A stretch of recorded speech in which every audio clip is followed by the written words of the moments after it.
বন্ধুগণ, প্রসাদ কি শুধুই নিরামিষ, নাকি আমিষ প্রসাদও হয়? আপনি কি জানেন, ভারতের বহু জায়গায় আজও আমিষ প্রসাদ দেওয়া হয়। কেউ বলেন এটা পাপ, কেউ বলেন এটা ঐতিহ্য, আবার কেউ বলেন ভগবান সব গ্রহণ করেন। কিন্তু আসল সত্যটা কি? শাস্ত্রে ঠিক কি বলা আছে? এছাড়া ঠাকুর শ্রী রামকৃষ্ণদেব, মা শারদা ও স্বামী বিবেকানন্দ এই নিয়ে কি বলেছিলেন? আজকের ভিডিও শেষে আপনি বুঝবেন প্রসাদ শুধু নিরামিষ হওয়া উচিত, নাকি আমিষ প্রসাদও ধর্মীয়ভাবে গ্রহণযোগ্য। বন্ধুগণ, ধর্ম নিয়ে আজকের এই আলোচনা খুবই সংবেদনশীল। এটা কোনো মতবাদ চাপিয়ে দেওয়া নয়, বরং শাস্ত্র, ইতিহাস ও ঠাকুর মায়ের বাণী অনুযায়ী প্রকৃত সত্য তুলে ধরা। আপনি যেই মতই হন, ভিডিওর মাঝখানে আপনি একটি গুরুত্বপূর্ণ উপলব্ধি পাবেন। চলুন, প্রথমে আমরা আলোচনা করব প্রসাদের ধারণা কি। প্রসাদ মানে যা ভক্তি ভরে ঈশ্বরকে নিবেদন করা হয় এবং পরে গ্রহণ করা হয়। ঠাকুর শ্রী রামকৃষ্ণদেব বলতেন, ভগবান ভক্তের ভক্তি গ্রহণ করেন, খাদ্য নয়। অর্থাৎ খাদ্য নিরামিষ, মাংসাশী এটাই মূল নয়, মূল হলো মন। এবার আমরা জানব, শাস্ত্রে কি শুধু নিরামিষ প্রসাদের কথা আছে? বৈদিক যুগে যজ্ঞে পশু বলি হতো। সেই বলি পরে ভক্তরা প্রসাদ হিসেবে গ্রহণ করতেন। বহু পুরাণে, যেমন কালিকা পুরাণ, দেবী ভাগবত, বলির উল্লেখ আছে। অর্থাৎ প্রাচীন ভারতে পশু বলি ধর্মীয় রিচুয়াল, আর তার অংশ প্রসাদ ছিল। তাই মাংস প্রসাদ ঐতিহ্য বহু প্রাচীন। যেমন কিছু উদাহরণও এখানে বলা যেতে পারে। কামাখ্যা মন্দির, ত্রিপুরা সুন্দরী মন্দির, নেপালের পশুপতিনাথ মন্দির, দক্ষিণ ভারতের কিছু কালী শক্তিপীঠ, শিবের ভৈরব রূপে বলির প্রচলন। এগুলোতে বলির পরে মাংস প্রসাদ প্রচলিত ছিল, আর কোথাও কোথাও আছেও। তাই এই প্রশ্নটা ভুল নয় যে মাংস প্রসাদ হয়। হ্যাঁ, হয়, বহু জায়গায় হয়, শাস্ত্রেও তার উল্লেখ আছে। এবার আমরা শাক্ত ও বৈদিক ব্যাখ্যা জানব। শাক্ত ধর্মে দেবীকে গোরস, মাংস, মদ্য, পঞ্চমকার দিয়ে পূজা করা হতো। তবে এগুলোর আধ্যাত্মিক অর্থ পরে নিরামিষ রূপে প্রতিস্থাপিত হয়। তাই মাংস নিবেদন কোনো আধুনিক ধারণা নয়, এটা প্রাচীন তান্ত্রিক ধর্মীয় রীতি। চলুন, এবার আমরা এই বিষয়ে ঠাকুর শ্রী রামকৃষ্ণদেবের দৃষ্টিভঙ্গির কথা জানব। ঠাকুর বিভিন্ন ঘরানার সাধক দেখেছেন, বৈষ্ণব, শাক্ত, তান্ত্রিক, বামাচারী, বৈদিক সবাইকে।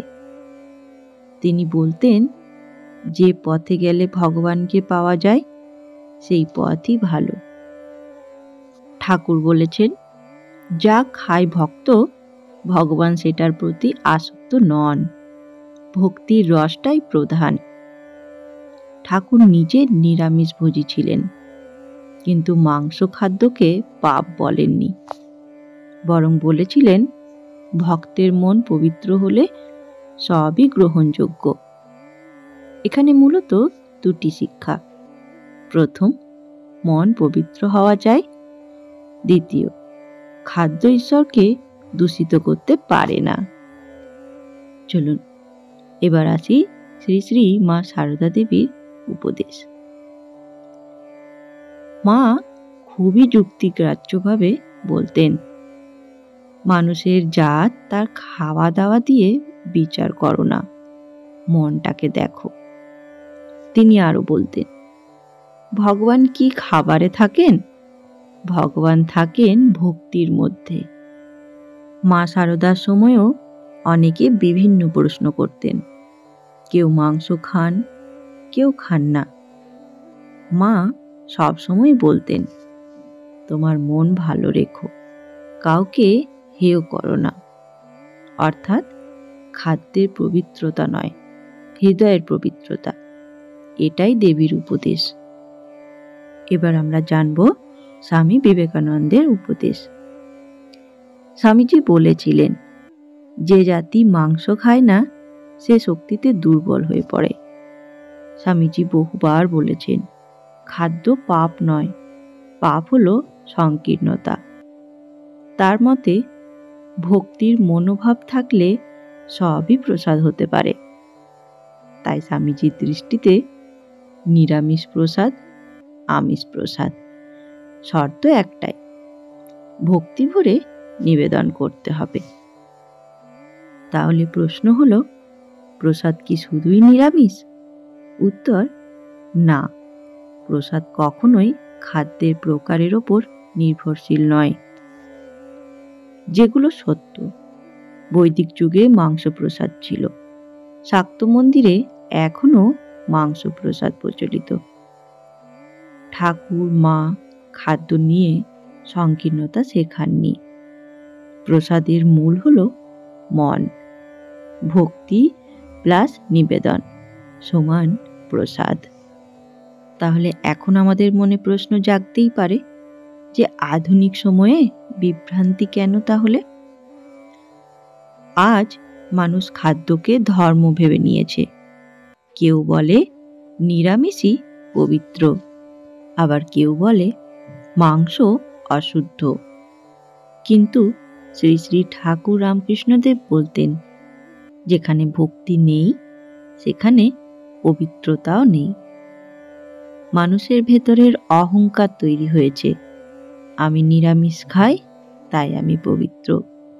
এই মানসিকতাই ভুল। ধর্ম মানে বিনয় প্লাস প্রেম প্লাস বিশুদ্ধ হৃদয়। তাহলে বন্ধুগণ, আজকের প্রশ্ন, প্রসাদ কি শুধুই নিরামিষ নাকি মটন প্রসাদও হয়? শাস্ত্রে বলে হ্যাঁ হয়, ইতিহাস বলে হ্যাঁ হয়, কিছু পীঠ আজও করে। ঠাকুর মা খাদ্যকে নয়, মনকে গুরুত্ব দিয়েছেন।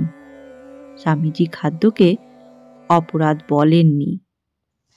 প্রসাদ সমান ভক্তি ভরে নিবেদন করার ভোগ। নিরামিষ আমিষ এটা ভক্তের রীতি। ঈশ্বরের ওপর কোনো খাদ্যে সীমাবদ্ধতা নেই। সবশেষে একটাই কথা, নিজের রীতি পালন করুন, কিন্তু অন্যকে ছোট করবেন না। ধর্মের সৌন্দর্য বৈচিত্র্যে। ধন্যবাদ বন্ধুগণ। আজকের এই ভিডিও যদি ভালো লাগে তাহলে অবশ্যই লাইক করে বন্ধুদের সাথে শেয়ার করবেন। আর হ্যাঁ, একটা ছোট্ট কমেন্ট করে আপনার মতামত জানাতে ভুলবেন না। ধন্যবাদ, ভালো থাকবেন। জয় ঠাকুর, জয় মা, জয় স্বামীজি।